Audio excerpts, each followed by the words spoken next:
Okay, Alex, so you've had a few minutes now to think about which one of those 8 goals you'd like to work on first. Can you tell me which one you've decided on? Yeah, it was a little difficult to think, because I wanted all of them. We can work on them all.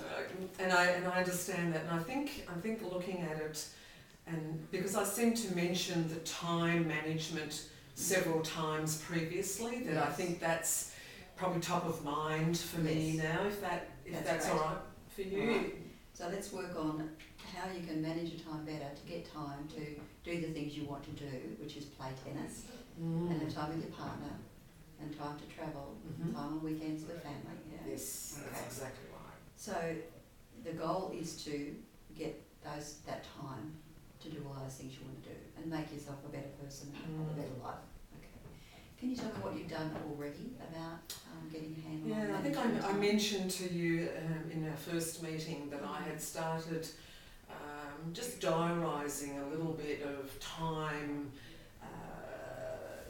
of my week, how much I was sort of doing from work, how much I was actually using for family, and it was really unusual because I had quite a lot of gaps that aren't accountable, and I don't really know what I did in those times, so that's quite strange. The other times was that I think I was starting my work day a little bit too early. I'm definitely a morning person, and I'm up at 5 a.m. in the morning, and I found myself immediately going straight to the laptop, rather than actually maybe, going for a walk or just having breakfast with my partner before we left, and I was immediately, and I felt that was just something I noticed. That's a really good observation. So I thought that would be probably a good starting point to actually set in place not to start my day until 7:30, 8 o'clock. Great idea. Good insight. Very good. Yeah. Okay. So that's sort of what I'm fully aware of at the moment. All right. So what you mentioned is that you've started looking at your diary and the amount of hours for work. Have you noted how many hours you spend on work? Yeah, look, it's the goal is to try, and as I mentioned, I had several sort of projects that I worked on, and ultimately over the week I would like it to be around 40 to 50 hours over the week. Okay. Bearing in mind that when you're dealing with clients and customers, there are quite a lot of times that things happen outside of that. So I need to be a little flexible, that if there's something urgent and important, I need to be able to do that. But I think at the moment I'm just not even engaging in a plan with family or my time. No, I'm too busy. Okay. Even if I understand that, yes, I make a plan, but I can go, well, that's not right at the moment, then, the priority is to be able to set a plan, including some personal and family time, and then not be uncomfortable saying to other family members, I need to do this for myself, but I will get back to you a little later, something along those lines. So can I ask, do you have a schedule to manage your 4 projects at the moment? Weekly plan? Yeah, so generally speaking, sort of 8:30 to 3 p.m. is full-on project commitment time, Monday to Friday. Then I have some emails and follow-ups and calls that I tend to do late in the afternoon. I'm also sort of assisting some projects for sales teams and helping them with that, and I find that at the end of the day I need to do some accountability with them to find out where they're at. And then I tend to I've got to have dinner, and I try to make sure that I haven't fallen into the trap of actually buying fast food. Oh, well done. So I'm still trying to cook and make sure the produce is fresh and it's not processed. So I haven't succumbed to that, and I do that. And my partner and I do have dinner together most nights, but then I walk into the office and I start working again after dinner, and then I probably because I have a son in the UK, it's morning for him, so I do tend to try to catch up with him as well at that time. Okay, all right. So am I right in thinking that you work from a home office? Yes, predominantly, yeah. Okay, so this is where perhaps the home at work, working at home and at working at work gets confused or gets mixed up. Yes, Yeah? yes, Okay. I agree, yeah. All right. So how would you like things to be? I do enjoy going into an office, and I'm very fortunate that my employers are so aware of flexible working conditions that they allow me to choose what's best for me. Yeah. I'm also, in terms of travel, I'm aware, and I don't like sitting in traffic for an hour, and I get a little frustrated that I'm time poor, but I do tend to set appointments between 10 and 2 during the working day, so I can schedule travel around that. I think I probably need to stick to my commitment to them that I will be going in twice a week, and just stick to that. I've actually pulled back to maybe half a day only in the office, and that way, if I'm not home, I find that people, especially family, will see that the car's in the driveway, and just pull in and I have a problem here. Can you fix this? Can you sort this out? So that could be a solution. So just tell me the solution. Is to actually commit to a couple of times, 2 to 3 times a week of being actually in employers' offices. Okay. Rather than being at home and available, because people for some reason don't understand that the home office is still an office, and I need to be available. Can I perhaps challenge you on that a little bit? Because what if I were to say to you that maybe the issue is not so much going out so that you're not available. The issue may be, as you said before, that you have trouble saying no to people. Yeah, well, I suppose, that's certainly an option that I hadn't considered that. It was more about, stepping away from the problem rather than actually addressing the problem. What do you think about the notion of addressing the problem? Yeah, it means investing in quite a few conversations to say that I'm not available between these times, and I think I could probably also make my office a little bit more accessible, not accessible, and have it actually, could even put a sign on the front door saying, in meetings or something, now that you've provoked my thinking that way. I think that would probably be an easier, rather than trying to drive and do all of that. Okay. It's often very difficult to say no to people, and a lot of my clients have this issue. And but actually to step up and say, this is my time and I'm worth it, is something that's very empowering for you. And if you want to be the best person you can be, it would take a little bit of assertive communication. But I think you'd be quite adequately able to do that. Yeah, Suzanne, I'm grateful to hear that little mirror coming back, because I do actually tell sales teams that I work with that your time is equally as important.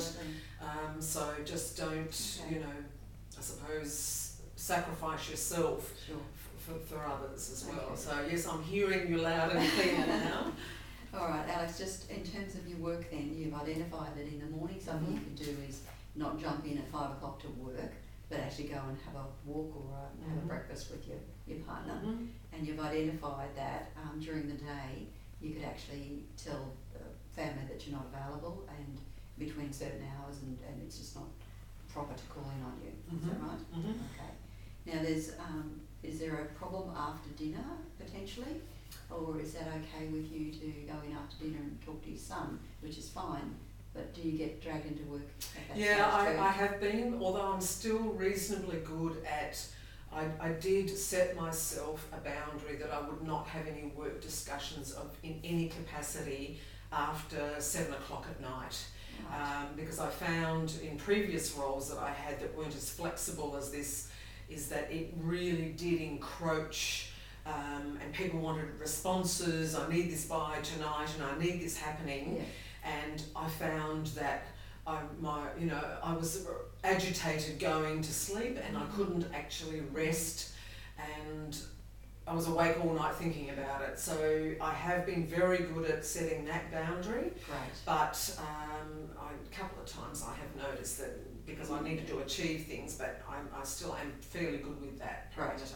As long as you're getting it 95% of the time, or whatever. Yes. So for myself, I empathise with you, and I've set myself a boundary of 6 p.m. Wow. Okay. Because 6 p.m. is when I stop work, get dinner, time with the family, that sort of thing. So I think it's great to have a boundary, whichever works for you, because that's one of the ways that I manage my time too. Okay. Oh, that's good. I think I probably could actually bring it back to even earlier, just because daylight saving and things like that impact as well. That's true. So I have to be. So if I personally bring it back to a 6 or 6:30, there is that little bit of if there's something urgent, important. Yeah. That's right. I There's think I'll make flexibility there. Yeah. Okay. Now you mentioned that you had some gaps when you identified the time that you had available in your week. What were they? Can you tell me more about Yeah, gaps? it's and again that sometimes as I said, when I finish around that 3 p.m. 3:30, I sort of, what do I do from that 3:30 to 5 o'clock? Yes, I make some calls, yes, I do some of that, but is there some efficiencies in there that I could actually? And the other thing I noticed, I wasn't taking a lunch break in that 8:30 to 3. So that's I was sort of al desco because you're at home. I would still making my lunch, but I would actually go and sit back at the computer without actually going and refreshing and taking some half an hour out to actually do that. So that was also glaringly true in that time management piece I did. And is that something you would like to do, is to take the because lunch break? I understand the value, not from the fact that I'm entitled to a lunch break, but I know the benefits of just being mindful and so I'm learning so much about that mindfulness as well, just 15-20 minutes of just centering and investing in thinking of nothing, I suppose, or less. Yeah, okay. Yeah. So that's another great step forward, okay. So have we covered, no, we haven't covered what you do between 3:30 and 5. No. What do you think you would like to do at that time? Well, that could be, I think that would be a good time if I missed any calls from family or anyone basically called me that was personal, is that I could either send a text or make some follow-up calls. Sorry, I missed your visit or something like that. Is there anything else? And I could make that time for follow-up with family as well. Family and friends time there. Okay.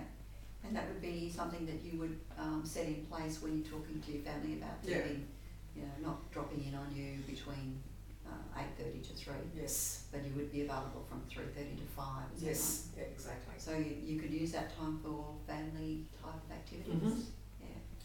And maybe even a little bit of exercise or a bit of a walk before dinner. Again, if I didn't get it done first thing in the morning, maybe. I could lend you my dog. Perfect, yes. All right, so is this me time that you're talking about between again, it's family time? just winding down a little bit, or time. even using that as a innovative time as to planning. How can I solution time, thinking about some of the problems for the day, but making it at walk time, but think time. Yes, I love my walks because I do think, and there's no one around, and I don't take the phone with me. Yes. And I just find solutions. It's like when you go to sleep overnight, your mind keeps working, and so you discover solutions first thing in the morning. I'm a total believer of that, and I've found that hasn't been happening too, and I think that's probably adding to this. I haven't been able to give good solutions as well. So what I hear you saying, Alex, is that you're going to have wind down time from 3:30 in the afternoon. That's me time or family time or innovative time, thinking time. Is that right? Perfect. Which will then allow you to perhaps sleep better and let your mind rest overnight and come up with the solutions that you want. Yeah, absolutely. So have we described the day that you would like to put in place? Yeah, so what I'm thinking, and please I'd appreciate your feedback on this, is that I'm thinking of creating a daily method of operation, if that, Okay. for want of a Sure. 3 words, so that I might set up, because I am fairly much a structured person, and I do enjoy that, and I might actually just work with you and send through sort of a bit of a timeline of when I would like to do things. And so I suppose it could be something like I want to move, I want to improve, which might be some personal reading, solutions, innovation. It might be family, it might be sort of work related things, and I'll map those out to you and I'll send them through. And I know that if I have it, I can print it out, I can put it on the fridge, and then I'll see it every day, and that'll hold me accountable as well as... Absolutely. Does that sound... It sounds fantastic. Okay. You're coming up with your own solutions. Okay. That's, I suppose, what we discussed, isn't exactly it? what we discussed. It's all inside you. So Alex, I'm thinking our time is running out, so we need to start summarising and closing up. What you've said to me is that there's some actions you're going to take, which is to do this wonderful printout of timelines for your daily operations, your daily method of operation, and that will include things like having breakfast with your partner, having some saying no to family during the day, but having time for them from 3:30 onwards in that wind down time. Okay, so I'm going to leave that with you. My commitment to you is to write a summary of our coaching session that I can then send to you, and you can say yes, that's right, no, you missed this bit, how about that, you forgot about that. Okay, so I will commit to sending that to you within 24 hours. Okay, what's your level of commitment to getting this daily method of operation completed, and when would you like to send it to me? I'll do it tonight, and I'll get it through tonight, so that you'll have it first thing tomorrow. Fantastic. While it's still fresh, and because I know how distracting life can be, and I can go for a walk tonight and map it out, and then and email it through. Very good. And so your level of commitment on a 1 to 10 scale would be? 9.9. 9.9. Love it, love it. Excellent, that's good. All right. Have we covered everything we need to cover in the session today? Yeah, I don't feel I want to go too much further, because it will overwhelm me, and I'm happy to have this amazing starting point and focus. Fantastic. And how do you think we've had a successful coaching session? Oh, absolutely. And I think you've understood exactly and challenged me and made me think a little bit more specific, which I haven't been able to do. So thank you, Suzanne. All right. So when would you like to meet again? Next week, if possible. Next week? Okay. Same time? Same time, yeah. Place, station, etc.? Yes. We might have to make it virtual this time, just because of boardroom unavailability. All right. So I'll send you a calendar invite, and we can take it from there next week. Wonderful. All right. Thank you so much for your time. Thank you. Lovely to see you. Thank you. Look forward to it. Thank you, Suzanne. Bye for now.